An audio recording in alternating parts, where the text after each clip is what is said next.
Well, what a way for South Africa to lose that match against a team that is currently on form in India, making it 8 out of 8 for this year's tournament of the Cricket Men's World Cup. What a horrible way to lose, and just being bowled out before the 30th over, even, I believe. Welcome back. My name is Naledi Apan, and of course, Thandi is here to break down that game with me. And I believe that David Brooks will also be joining us a bit later on in the show. But what a shocker, Thandi. I don't even know what I can say. I don't even know how to explain it, like what happened, but what a mess of a game. It was one of those one of a kind moments, especially coming from South Africa. Maybe if it was these other teams like Sri Lanka or Afghanistan, I would understand. But our neighbors, I don't know what happened there. And for example, what happened to Temba, it's like that was the turning moment. I thought maybe this one was just going to wake him up, and whatever is going on, I don't know. I guess it's just holding him back. And the way everyone, if you just look at the stats for the SA lineup here, it's like everyone is literally less than 20 runs. Yeah. Even from the top order batsmen, like for example, Quinton de Kock, you'd expect the centuries and the 50s if it's a bad day. But today he literally came out with 5 runs of 10 balls. And being the first one to come out. Oh, yes, definitely. Sure. Then we thought maybe Temba was in the form, helping there, here and there, only to come out again with 11 runs of 19. And the strike rates, they're really crazy out here because the highest who has the strike rate of 100, actually it's 150, that's the strike rate, the highest strike rate for South Africa, and of which it's Aiden Macron. Yeah. And he only has 9 of 6. And if you just compare that one with India, it's just like a proper. India had a walk in the park today. It would seem it was very easy for them. And we also, of course, spoke earlier about Virat Kohli, who was just looking to score a century after being denied a century against Sri Lanka in the last match that they played. I'm just making it 49 ODI centuries for him. South Africa would be very much disappointed in this match. And I love that you're just mentioning Temba Bavuma, because as the captain of the team, for example, like how the captain of India is just always putting on the best performance in every single match, in Rohit Sharma, whom also tried to do something today in that match. But for Temba Bavuma, he is the only player who's yet to reach 50 runs in this campaign for South Africa as well. So as a captain performing that poorly, what do we make of this? Like, what could be the problem? Maybe it's one of those personal problems or something psychological, but if you just look at the way he's coordinating or working around with his players when it comes to their fielding setup, the bowling, he seems to know how to play his cards well, as much as individually the bowlers today, they're literally struggling because the amount of wides, like the free runs they were just dishing out for India, they were just insane today. I don't know, it was just one of those bad days.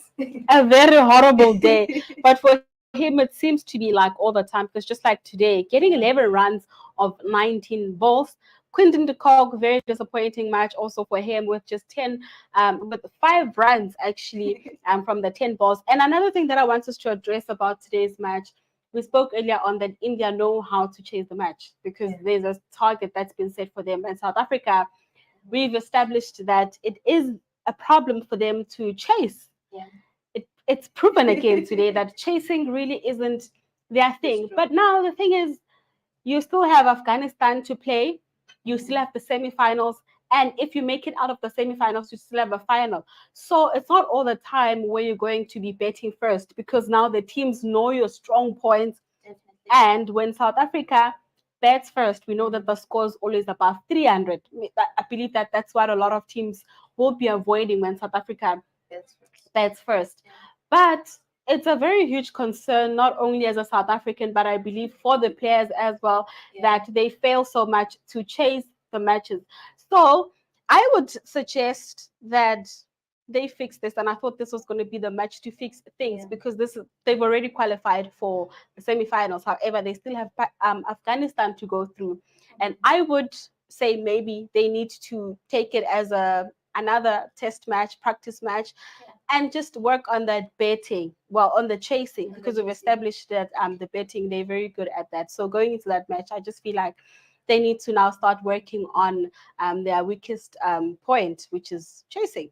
And that's a good point right there. The fact that you have pointed out that their weakness is chasing. And the other weak point, which I've also noticed, is that it's not just the chasing only, the issues facing the spinners. Because if you look at the scorecard for India, they Ravindra Jadeja is literally the top wicket taker for this match right now. Is a left arm spinner. And it seems like it was an easy thing for him to just take out the SA squad, and that's worrisome going forward, in the sense that SA is going to face Afghanistan, and they're known for their spinners as well. So they'll definitely know that if you need to attack SA, either they're batting first or they're chasing, it's going to be a problem for them, and they're going to be made to bat first because they know Afghanistan is a weaker batting side, so they'll rather maximize with their bowling side. So they'll have that platform of batting first. But now it's the way of them playing now, surviving with those spinners. So it's not like they'll always face a lot of seamers all the time. So they need to also just equip themselves in that department. But even the SS spinners, they failed to take out the India team. It shows that they are all good, either when it comes to spinners or the seamers, because they have that timing, good timing. The moment you look at the ball, the moment it comes to your bat, you know when to hit the ball. But for us, SA, it seems like it's a problem for them. They don't have that patience. Somehow they just lose track of the ball, and then definitely it's just going to disappear, because that's how quick it will be. And of course, when India lost, Shubman Gill in in earlier on in the match, as well as Rohit Sharma, I thought in my mind that, okay, cool, we've taken out the big fish now. We need to just focus on getting Virat Kohli out, because that's the man that's going to get most runs for them. And it was the case. You also have a lot of players who really, I don't think it was their very good day as well, but I'm just managing to get those runs. We are going to be going into deeper details of what's happening, or what happened rather, in today's match between India and India and South Africa.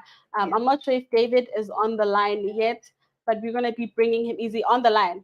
We're going to be talking to David just to find out how he's feeling about that match. He did predict that's going to be an easy one for India, and I think he got it all right. And we're going to be welcoming David on the show right now. David Brooks, thank you so much for joining us live from the UK. How are you doing? Doing just fine, thank you. I hope I'm coming through loud and clear. No, we're good. Despite the results from South Africa, I'd like to believe that we're not so bad.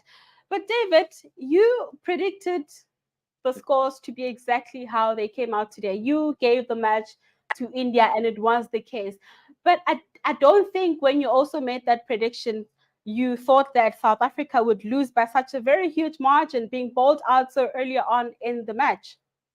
Do you know what surprised me today, Naledi? I didn't see any plan from the South Africa batters. They just seemed to go into their shell. And I think they should have been much more attacking.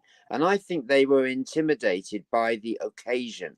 65,000 people all wearing Kohli replica shirts and all that. You know, it's intimidating. And I think they were impacted by that. And they never looked like they were going to bat. They were batting with any confidence. And yeah, it was a very timid display. And I think that it will be disappointing for South Africa fans, but it should be a wake-up call, because if this is a rehearsal for the semi-final or the final, then it's good to have had this result from a South Africa point of view, because they're going to have to look at themselves and say, look, next time we're going to have to play without fear, because it just seemed a different South Africa today, because they may have been intimidated by the opposition. And of course, intimidation is a very big factor that it was. The 12th man is so important for any team at all. But for South Africa, we've established that the problem isn't chasing. You know, when betting, we know that they set very high scores that team are so afraid to chase, because in all the matches that they've betted first, they came out victorious. But it was a very different story today. If you were the coach, or as a coach, how do you then start to work on that issue that seems to be such a huge thorn in the skin? Well, fortunately, I'm not a coach. So what I would say into the players, I've got no idea. It seems as though their hopes in the competition rest on the toss of a coin. South Africa bat first, they win. They bat second, they lose. Now, what can the coach do to turn that around in the time available? Well, I tell you what they can do. In their next match, what's the next match, guys? South Africa's Afghanistan. Next. Afghanistan. Yes. Win the toss, put them in, and chase. That is going to be the test. They're going to have to set themselves that challenge. They can't proceed on the basis of winning the toss and batting first, because in semi-final and final, the chances are statistically they're going to lose a toss. And at the moment, the way they're approaching these run chases needs to be looked at. It's the weak area. Is de Kock tired after keeping? If so, why doesn't he bat down the order if they bat second? Come in at 5 or 6. If you bat second, show some flexibility. Sodi, why is he so dopey? You know, why didn't he take that catch? Why wasn't he switched on in the first couple of overs? Jansen, bad day at the office. You should have had. You should have had a plan when you're bowling, because you were spraying it all round the wicket, and so was Ngidi. But let's take some positives from South Africa's point of view. The bowling of Maharaj and the bowling of I've got a temporary block here. Rabada and Maharaj. I mean, their bowling was superb, and it really showed up the deficiencies in the rest of the attack. You know, when you're having to rely on Markram to bowl a few overs in a World Cup closing stages, you're in trouble. I'd like to see Williams brought back. You know, I was really impressed with him on his debut, because he bowls with a plan. He bowls on the spot, swings it away. That's what you need in these conditions. You don't want someone bowling fast and spraying it round. Look what happened to Mark Wood yesterday for England. 1 for 72 off his 7 overs. Thanks, Mark. You've just lost us the match. You know, and the way though India got those 90 runs at the start, I mean, it was a gimme, wasn't it? They were served up on a plate. They may as well have said, this is a self-service buffet, help yourselves. And, you know, the last time we spoke and previewing this match, you spoke about Themba Bavuma being that motivational speaker in the team. But when is he actually going to be the leader on the pitch and just lead the team? He seems to be getting it wrong all the time. He's yet to reach 50 runs, at least just in like one match, at least get over 50 runs. I believe that that's what a captain should be performing like. Well, you're right there. I can't argue with that now. He's had yet another go and failed. So I can't argue with that. He's either got to drop down the order if he's worth his place as a captain. If you're spotting, because you guys, you're much closer to this than me. If you're spotting flaws in his captaincy as well, then he's got to take one for the team. Let Markram captain and bring in Hendricks to strengthen everything. Is that what you'd like to see? And of course, another concern for me, we spoke about, you know, the problem being the chasing. It is the chasing. You are suggesting that they should chase again in the next match. And I was just talking to Tani that that's what I believe they should do. But if they fail to do that and they choose to bat first, then I believe it'll be shooting themselves in the foot, because in the semi-final, teams already know where to hurt South Africa and how to hurt them, and that is to make them chase. So if they don't take that match against Afghanistan as another practice match to chase, then that means they're in trouble. And again, it'll come back to that name, the word that we don't like using, of chokers in the semifinals. And I believe that they don't want that to be the case this time around. I totally agree with that. I agree with your analysis. They've got to get back on the. If you fall off the horse, you've got to get back on the horse. You can't say, "Well, I'm not going to ride a horse anymore." They're going to have to chase at some point, either in the semi or the final. So in that game against Afghanistan, their qualification is guaranteed. Really, what have they got to lose? Does it really matter which ground they play on? They're going to have to face India sooner or later. So as long as they're in the top four, it doesn't matter where they finish. So with Afghanistan, put them in, restrict them, and do a proper run chase. Look how Jonathan Trott does it with Afghanistan. It's not rocket science. You don't need to be Albert Einstein. He just holds up a card with the run target at the end of each 10 overs. And what they don't do, Afghanistan, is go into their shell and not take the attack to the bowlers, because then it's just a matter of time before they get you out. And look, Jadeja is a world-class spinner, but really, those figures do flatter him, don't they? They truly do. Let's talk about India for a moment. Virat Kohli coming back on his birthday after being denied that most important century, the 49th one against Sri Lanka, and finally getting it against South Africa. I don't think that I would have even expected it, because when Rohit Sharma came out, I was like, okay, cool, South Africa's on a roll. They're looking to get all the big guys out. But it wasn't the case. Virat Kohli getting it right, as always, in that betting department. And of course, some of the team members as well. What do you think went right for India in today's match? As you say, Virat Kohli had a plan. He knew he had to weather the storm in the middle overs. And when Maharaj was bowling in tandem with Rabada, there was plenty of opportunity to lose more wickets. If they'd lost 3 or 4 then, they wouldn't have been able to post that score. So it's very clear that he and Shreyas Iyer knew what they had to do, which was battle through. It's not a T20 match. A quick 30 or 40 from either of them wouldn't be sufficient. They needed to go big. And Kohli took it to the ultimate on this 35th birthday in front of 65,000 guests. Yeah. Turning up for his People birthday chanting his party. name even. He not only scores a century, but he scores his 49th ODI century to equal the Sachin Tendulkar's. And I know that Sachin Tendulkar's tweeted and making a joke against himself by saying that, congratulations to Virat. He's done it much more quickly than I did. And he went on about the gap between his 49th and 50th. Well, I don't think we're going to have to wait too long for another century from Kohli to come along.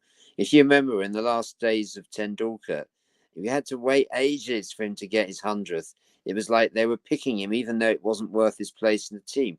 Virat Kohli is nowhere near that. He seems to be at the peak of his powers at the age of 35. And we had a little interesting insight on Guerrilla Cricket earlier when I was on commentary, guerrillacricket.com. And we heard that his wife has employed a running coach for him. So he's sprinting and running. And the way he sprints between the wickets, he's as, or do we say, he's as lean as a butcher's dog? I don't know whether that expression exists in South Africa, but it's something that's an English idiom. He's as lean as, there's not a spare bit of fat on him. He's an athlete, he's a sportsman, one of the finest it's been our pleasure to witness, and one of India's finest. And only after he retires will he be given the sort of status of Sachin Tendulkar, who is like the deity, isn't he? But Virat Kohli is not just a successor, a justifiable successor to Sachin Tendulkar. In my view, he's excelled greater than even Sachin Tendulkar for India, because he's achieved those centuries in a fraction of the time it took Tendulkar, and in a much more competitive era. When you watch some of the footage of some of Sachin Tendulkar's early matches, you look at it and think, I could have scored runs there. But with Virat Kohli, in the modern era, it's much more difficult in the modern era. The players are fitter, the game constantly evolving. And I think that Virat Kohli deserves to really enjoy this moment. And I had the pleasure of being on with Mr. Rajkumar on the you know, on the midday program on this network, and to be on with his mentor, someone that's known him since childhood, and you could see what it meant to Vishnu Rajkumar. I mean, it's unfortunate that South Africa were the guests at Virat Kohli's birthday party today. And of course, wherever you find Virat Kohli, you find his sidekick, Jadeja, not far behind. You know, the rock star who provides the killer blow with his sword and everything else, and saber, and now with the ball, you know, lot of useful runs lower down the order. And then the bowling spell that we saw today. Did he end up with 5 or 6, Taz? Did he? Was it 5 or 6 at the end? Yeah. Wickets. Yeah.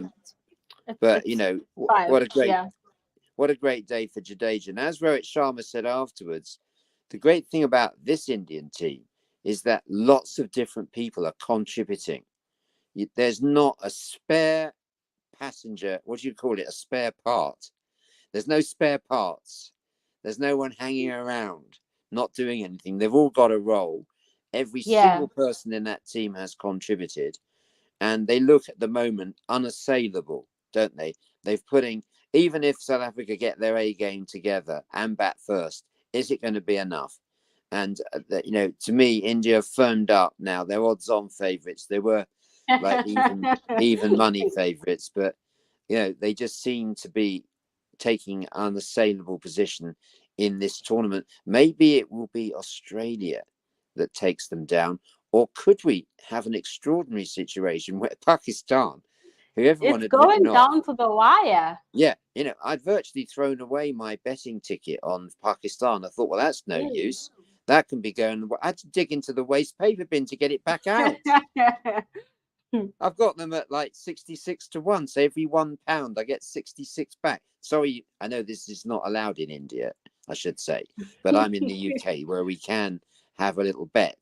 And I've got 66 to 1 Pakistan. Those are great odds now that they've made the semi-final. Because now with Fakhar Zazam in that sort of form, I mean, Pakistan are emerging as very strong contenders. They're on an upward curve. Yeah. And they're a very different side now that Inzamam, as chairman of selectors, has stood down, and his nephew has been replaced by Fakhar Azam. They're a much stronger team because of that. And you can't write them off. And then Australia, well, look, they've got World Cup experience. They won't surrender under pressure. They won't buckle. In fact, they thrive on it. Someone like Cummins, you know, these guys are tough. Dave Warner, they've been, you know, they got through anything that England could throw at them this summer in the Ashes, and they won that. And at the moment, they're looking like a team that can win any game if they choose to. And one weakness there with Australia is not the bowling. The weakness is in the batting because of this bizarre accident last week when Glenn Maxwell fell off a golf cart. I didn't think golf carts went very fast. It's not like he fell off the back of a Porsche. He fell off the back of a golf cart. If he's back fit, then that's going to strengthen the team. They've got some depth with Marcus Stoinis and stuff. So, yeah, it's all bubbling up nicely. There's no one you can write off. And don't forget, Afghanistan are still in it too. And they've got a game against Australia coming up. Well, wouldn't it be ironic if Afghanistan could beat Australia, given that the Australian cricket team refused to tour Afghanistan last year? They didn't think it was worthy of their time, and they came up with some ridiculous reason that they're not touring because Afghanistan don't have a women's team. Hello, guys, the Taliban are running Afghanistan now. Women are not getting an education, never mind a cricket team. Don't put that on the Afghanistan cricket men's team. That's not their struggle. You should be supporting them. And the guys from Afghanistan they've lit up this tournament, haven't they? Along with South Africa's batting, it's been Afghanistan, and they're not out of it either. So all things considered, it's bubbling up into a fantastic tournament. And I only hope the air quality tomorrow in Delhi allows not only for a good game of cricket, but allows Tasnim and everyone to get out and have their exercise in Delhi. Is it safe to go out yet, guys? It's not safe at all. I feel like the air pollution is really getting worse by the day. So I don't see that match going ahead tomorrow. Definitely not. Wow. So we could all have a day off. I can go walking in the park. You're going to have to go on a treadmill because it's not safe to go outside. Is that right? That is absolutely right. So when you go outside, you have to, use a mask to be safe.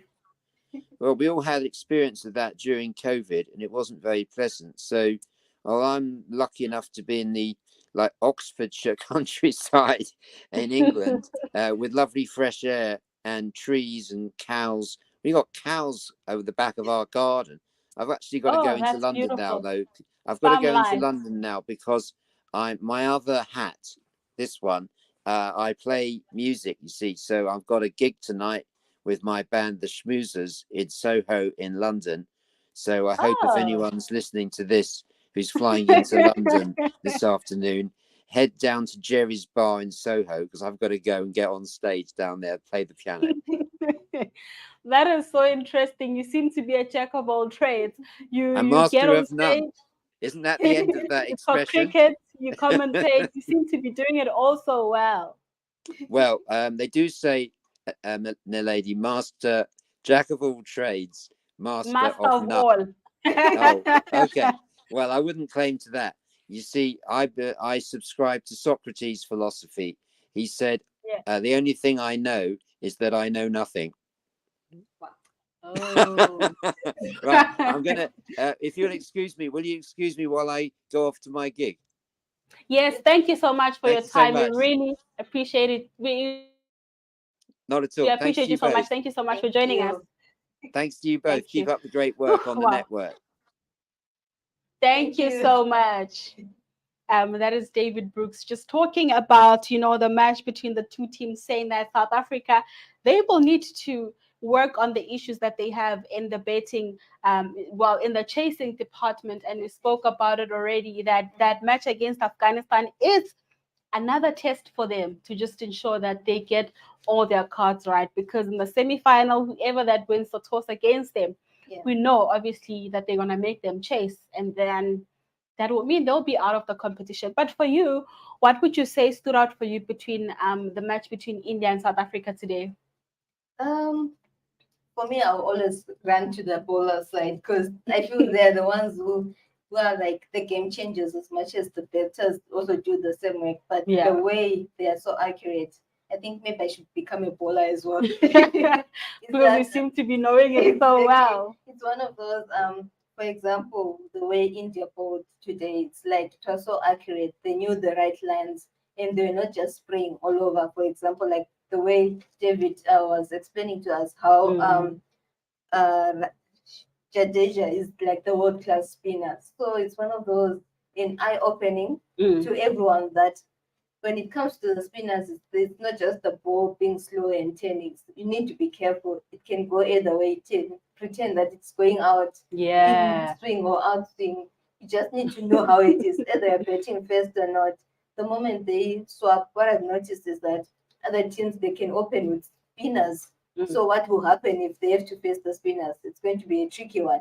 So they shouldn't just rely too much that the first openers for bowling, it's always the seamers, the two partnership, but they can switch it up. So for Esther, it's one of those, they need to be careful, work on the chasing part at the same time, practice more on the facing of the spinners. Because I feel those are the main loopholes, and I'm sure everyone has literally noticed that there are certain areas they can't play in certain lanes, they're really having difficulties practicing on that. So if I was them or their analyst, I would take this footage, and go back properly, and really try to see, okay, based on this performance, how have they been doing right or wrong? And also to try and help out with Timber. Like somehow it feels like he comes out the same way, and I don't know what you'll be thinking at that moment. So it's one of those, maybe you'll be just gambling. The moment he hits the ball properly, it goes for the sixes or for the boundaries, I can say that. Or it's him getting out. So it's like he gambles a lot. I don't know. And don't you also feel like, because in all the matches, Temba opt to be in the opening partnership with Quinton de Kock, and it never lasts for him.